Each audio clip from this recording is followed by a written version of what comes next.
Don't cry, little monster. Uncle Monger's got enough carrot puree to feed you your entire life. Jerry, bring over the feed hose ASAP. The boy's hungry. There has been a noticeable decline in the gaming industry in terms of both quality and the returns that the publishers are getting. Unless you're Fortnite, that is. Every other studio, they're getting layoffs to hell and back. Epic Games, however, riding high on K-pop Demon Hunters collaborations. There's gonna be a time where I tell my son that there used to be a very short period of roughly 1 year where there were no crossovers in Fortnite. They had to get a bootleg John Wick for a skin in Fortnite until the real John Wick showed up. With everything becoming complete garbage as of late, either that or just being way too expensive for my wallet, many people naturally take to the comment section saying, play indie games instead. Now let me preface, there are absolutely indie games that I am really cool with, I really enjoy. If you recently picked up Gravity Circuit because it was free on Epic Games, I absolutely recommend it, especially if you like Mega Man or Mega Man X. It is definitely a retread of the Mega Man games, just that your character that you're playing as is a melee focused character. Now, as I say that, I am definitely prefacing that it is a pixel platformer, which definitely harkens back to the 8-bit or 16-bit era. That may be a sticking point because it seems like for the longest time, the indie market has been oversaturated with such games. This makes sense considering 2D platformers and pixel art are much easier to develop and get a very quick turnaround time, but it seems like it really just exploded once Shovel Knight came onto the scene. In the late 2010s, it seemed like just about every single indie game was either a 2D platformer, a roguelike, a card game. They're still making all of those, even in the mid 2020s. Yes, so 2025, we're now in the mid 2020s. If this video gets 500 likes, I'll actually play Balatro. Also, you can't forget visual novels and dating sims. When does this game get fucking good?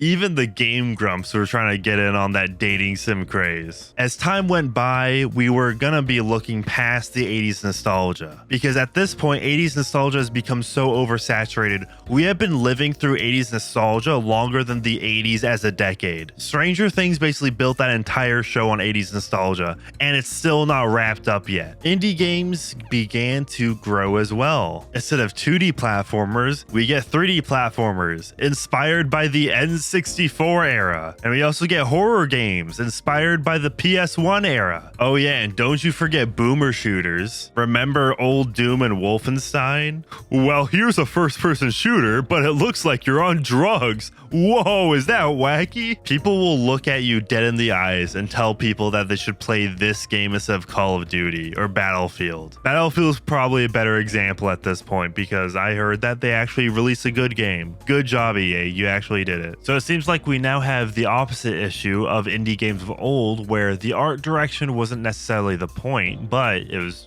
pixel, it worked, and it usually revolved around an interesting gameplay dynamic that they brought to the table. But now it just seems like indie games, in order to stand out above all the slop, have to invest so much in having a coherent style and standing out above the rest of the slop that's out on Steam, that they just completely forget to make a decent game on top of that. Yes, this video is absolutely inspired by Twitter videos that went viral because an indie developer decided to share their game and everybody all in unison realized, wow, your game sucks. Wow, that was the worst piece of crap I've ever seen. Oh my god, that was an abomination. That was awful. That's the beauty of Twitter. The fact that your video can go viral because of other people shitting on it. The secondary inspiration for this video was how Silksong, the much anticipated sequel to Hollow Knight, was so hyped up, most hyped game of the decade up until the new GTA releases. All for it to just be glazed for being $20, and then now it's already faded into irrelevancy 1 month after launch. When the game was coming out, the best thing that people had to say about it is that it was only $20. But compared to the original game, there really wasn't all that much going for it. For some quick thoughts about Silksong, speaking in broad strokes, as somebody who beat it in less than a week, it is one of the most disappointing sequels I have ever played. It's one of those games that makes me reflect on my time playing the original game and wondering if it was even good in the first place. That is how bad the new Hollow Knight Silksong game is. For the entire first act, and yes, this game is split up into acts, the map is just an inferior version of the original Hollow Knight, with none of the charm. Bile Water is one of the worst areas in any video game I have ever played. The fact that when you're traveling up in Bile Water, chances are you're going in blind because you have to go very deep in just to get the map. And that's on top of having to do a puzzle just to access a bench all the way up there. And if you don't do that, then you're gonna do a massive run back, which if you don't like boss run backs, then Hollow Knight Silksong just isn't the game for you, frankly. The game does get much better once you reach Act 2. And when I say much better, I'm saying it is great. It's actually a good video game for once. But the unfortunate part of that is that Act 2 is so deep into the game and is so very little of the content of the game. If Team Cherry leaned in much more to what they were doing with Act 2 as opposed to Act 1, then I actually respect this game. Because Act 2 is not only good, but it's original and stands out much more from the original Hollow Knight. But unfortunately, you have to get through roughly the first 70% of the game just to access it. So, is it exactly worth it? And before you come at me saying that the third act is so good, I don't want to 100% a game just to unlock the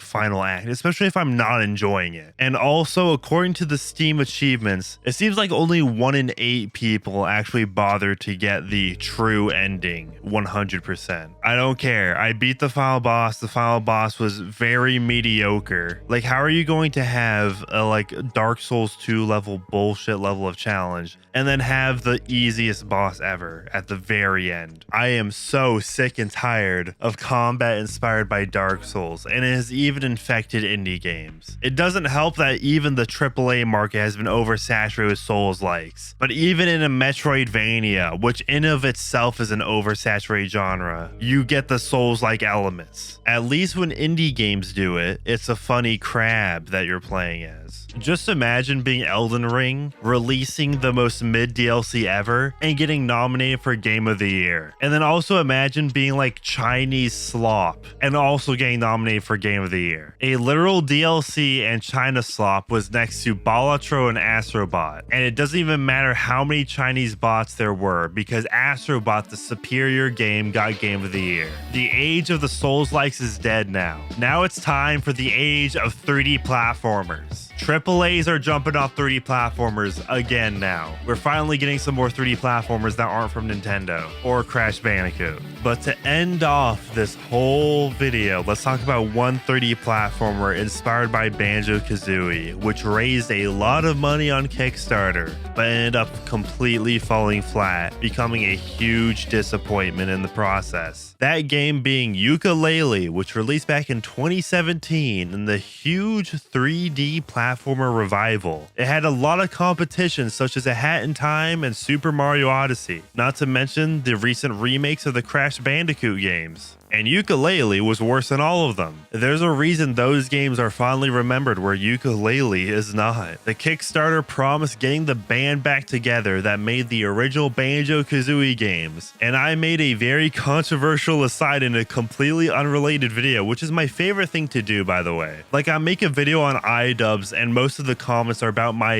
trashing of Banjo-Kazooie. And yes, just to completely explain the joke to the 3 comments that addressed it, me using the box art of Nuts and Bolts was the joke, because that's considered the bad one. Nonetheless, people are very big fans of Banjo-Kazooie games, especially if you're a millennial. Well, considering that original game that came out back in 2017 didn't have enough time to cook in the oven, the guys at Platonic Games were like, let's just release the same game but remake it. Let's remake a game from 2017 and then sell it, which I must say is very hilarious how the whole premise of the game is that the original game was not good enough, so they had to just make it again. I must give credit where credit's due, because that is completely shameless and I am all here for it. It's so funny how the developers have not even released a game since 2019. So in their entire roughly decade run as a studio, they made one game that's 3D, one game that's 2D, and they remade the original 3D game. How is every single developer coming victim to just longer and longer development cycles. Are you telling me that this Borderline Definitive Edition is taking longer to come out than the original game at all? Yeah, now I'm completely not surprised that Playtonic Games had layoffs. I mean, that is what happens when you don't release a game for 6 years, and then all your games that are available go on sale for like $3. I don't know, maybe they should have considered adding JonTron back into the game. Maybe then I would consider playing it.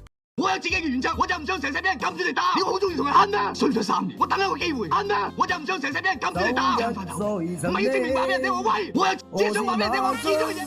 我自己嘅原則，自己嘅原則。